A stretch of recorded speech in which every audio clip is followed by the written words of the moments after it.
Hello everyone and welcome to this tutorial on creating a table of specification or TOS using Microsoft Office application. Whether you are an educator designing an exam or an administrator creating an assessment framework, a TOS is an essential tool to ensure that your test aligns with your learning objectives. Typically, a TOS includes the learning competencies, time spent in hours, the weight or the percentage each topic, and number of items related to each module or the learning competencies. So here is my sample table of specification. So as you can see in the upper part are the details of my TOS.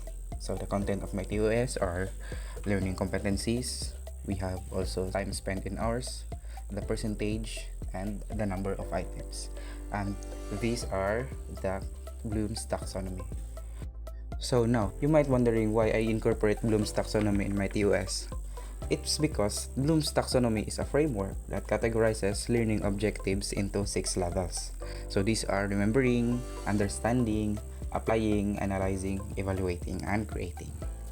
So these levels guide the cognitive complexity of your questions. Like for example, you might design easier questions that test the basic recall or the understanding of the students. Or more advanced questions that ask the students to analyze or evaluate information. Using Bloom's taxonomy ensures that the test assesses not only the knowledge recall but also the higher order thinking skills of the students. So let's start filling the table. So the first table, we have learning competencies. So in my case, I put Module 1, Module 2, and Module 3. So the next table, we have time spent in hours. So this table indicates the time spent in delivering my competencies, or learning competencies rather. So in my case, in Module 1, we have 3 hours. So Module 2, we will put example 2 hours, and Module 3, we have 3. So anyway guys, this is just an example. Now let's proceed to the next table. We have the percentage. So the percentage represents the relative importance or the emphasis placed on each learning competencies. So for example, if a subject has multiple sections, one section might receive 40% of the total score, while another receives 20, and so on. So in getting the percentage, we have the formula time spent in hours divided by the total number time spent multiplied by 100%. So in my case, so the time spent in my module 1, we have 3. So divided it by 8 and multiply it by 100. So the result is 37.50%. So in module 2, we have 2 divided by 8 times 100%. So the result is 25%. So in module 3, we have 3 divided by 8 times 100%. So we have still 37.50. So all in all, the total percentage should be 100%. Now let's proceed to the next table. We have the number of items. So the number of items refers to the specific count of test questions or assessment items that are allocated to each learning competencies. So for example, if you are designing a quiz or an exam and the TOS breaks the test into different topics or learning objectives, so the number of items indicates how many questions will assess each specific topic or learning competencies. Okay, so in getting the number of items, we need to use the formula percentage multiplied by the number of items or the number of your test question. Like for example, in my case, I usually use 80 item test. So multiply it by 80, the percentage multiplied by 80, and then you need to divide it by 100%. So in my case, the result is 30 in module 1. So in module 2, so same goes, percentage multiplied by 80 divided by 100. So the result is 20. So in module 3, so the 37.50% multiplied by 80 and then divided by 100%. So the result is 30. So all in all, the total number of items is 80. So that's correct. Okay, so let's proceed to the next table. We have the skills. So this table is the item placement of the number of items.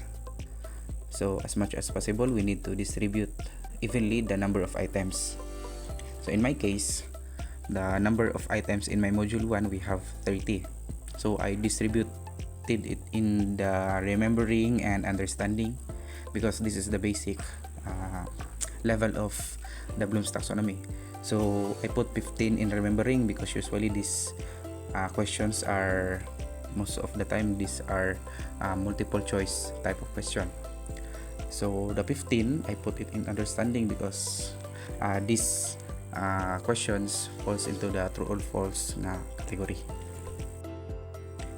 Okay, so in module 2, I have 20 number of items, so I put it in evaluating. So usually evaluating falls into the questions of essay type.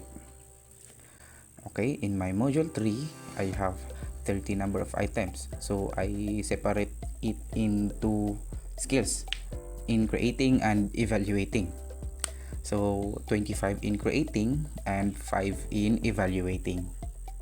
So all in all, if you add that numbers in the skills, you get the number of items, which is the 80. Okay, now we need to put the item placement of our number of items. So in module 1, the category of remembering, we have 15. So usually test 1, so 1 to 15, so that is a multiple choice type of question. So another 15 for the understanding, we have test 2, 1 to 15, that is true or false type of question. So our module 2, the number of item, which is 20, so that is in the evaluating. So let's put it in example. So test 3, we have 1 to 2 questions, so that is essay type of question.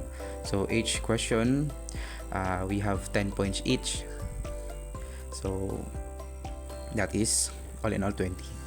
So in module 3, we have in the evaluating and creating. So evaluating, we have 5. So let's say, for example, the test 4, number 1 is an essay type, so that is 5 points. So in number 2, in the test 4, we have, let's say, 10 points, no? So, and the third question, we have 15 points. So all in all, that is 30. So okay, so that is how you put the item placement of the skills. Okay, now let's proceed to how we are going to construct the question based on our table of specification. Okay, so first things first, we need to put the details of our test question. Like for example, in the header part of our test question, we have the name of the student, the address or the date, and the name of the school, and the semester. Okay, in making test question, it is very important to put instruction in every category of the exam. Like for example, our table of specification, we have the remembering 1 to 15, that is first part of the exam.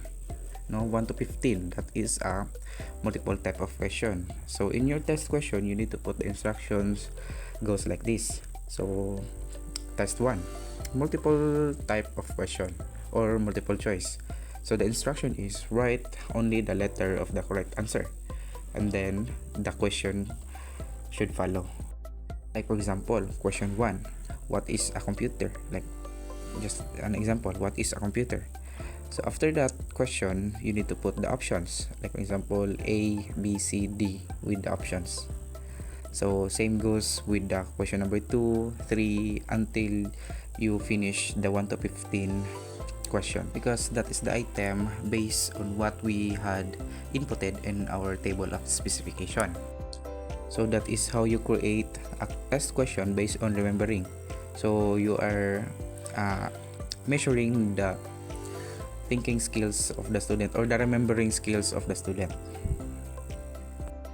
Okay, after you are done making the first part of the question, so let's proceed to the second part of the question, which is in our table of specification, that is fall into the understanding. So that is 1 to 15 true or false type of question. So first things first, you need to put the instruction. So like same goes like this.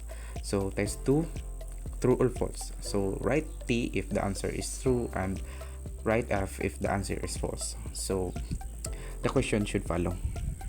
Okay, like for example, a computer is a portable device that you can bring anytime and anywhere. So that question should fall into the true or false category of question. The second part of the test question measures the understanding of the student. Like for example, if they are well oriented about the topic, so they easily answer the question based if that is true or that is a false. Okay, after you're done making the second part of the test question, so now let's proceed to the third part based on our table of specification that is fall into the evaluating. So that is 20 points. So the type is essay type because that is evaluating. So that's how to measure the higher order thinking skills of the student.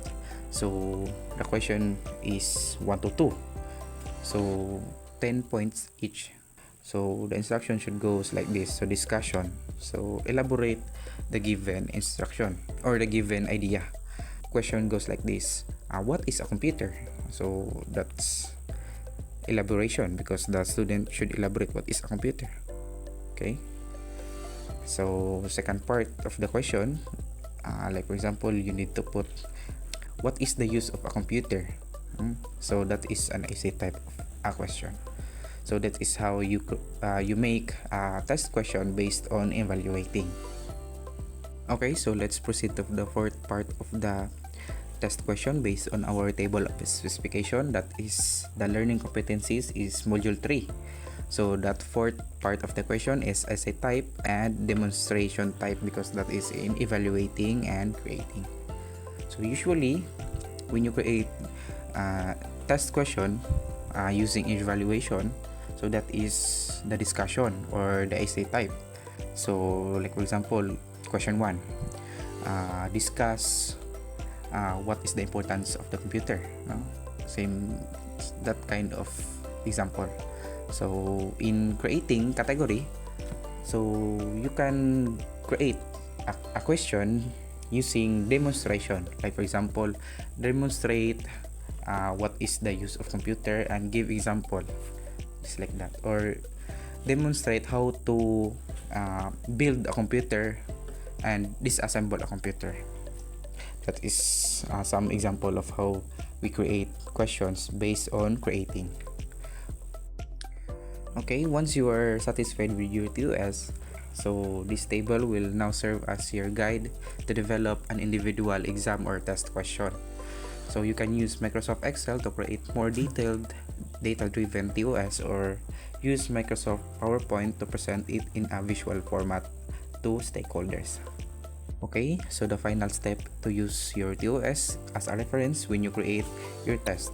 So each question should be aligned with the content areas, Bloom's taxonomy level, and the percentage weight you've assigned. So this will ensure your assessment is well balanced, comprehensive, and aligned with your teaching objectives. Okay, today we learned how to create the table of specification using the Microsoft Excel and how to incorporate the Bloom's taxonomy to guide the cognitive levels of your questions, and also how to assign the correct numbers of items and percentage weight to each content area. So a well-constructed TOS helps ensure your assessments are valid, reliable, and aligned with learning goals. Okay, thank you for watching to this tutorial. Don't forget to like, subscribe, and share to anyone who might find this useful. Good luck with creating your assessments and happy teaching. God bless us all.